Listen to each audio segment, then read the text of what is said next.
If your printer consistently have this problem that cannot load from the cassette number 2, let the printer print. Remove the duplexer so you can see this thing called the pickup arm.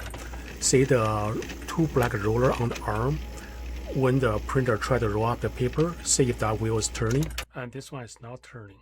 We're going to put the printer on the side. Do not put the printer on the left side like this because your mainboard is on that side.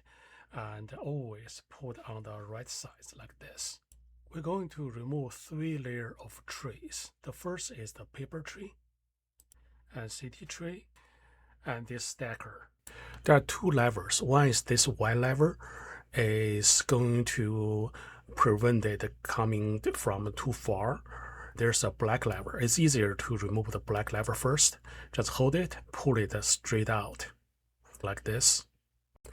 After the black lever is removed, it's easier to show you this white lever. So you can turn this rod and see the white lever.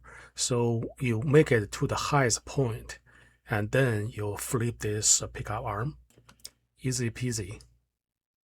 You can see this PFG, short for pickup feed gear, PFG, is missing a couple teeth.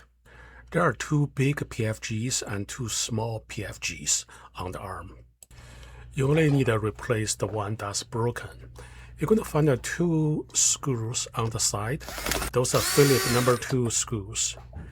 Get a Phillips screwdriver, remove those 2 screws, and slowly pull the arm apart. Make sure don't force it, otherwise you're going to get gear flying everywhere. This is the broken one. We're going to work on this one. So we got this BCH replacement PFG. Make sure you buy the big one, not smaller one, because this broken one is the big one. And put it on and push it down. This wheel is kind of like a triangle that has 2 like little arms, which correspond to 2 little arms on the rod. You want just to put it on and see how it fits. Basically, it has directions to put it in. That you can roughly put in the correct position on the other side of the arm and put it back. 2 more screws. You want to give a couple rotations, make sure it works. The arms sort of have 2 little hands. One hand is bigger than the other. The smaller hand goes to the smooth side of the rod, and the bigger hands go to the rough side of the rod.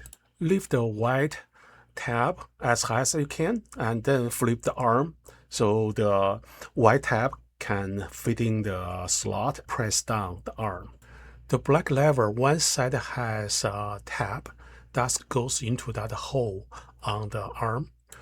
Once you insert it, press down as hard as you can until it clicks.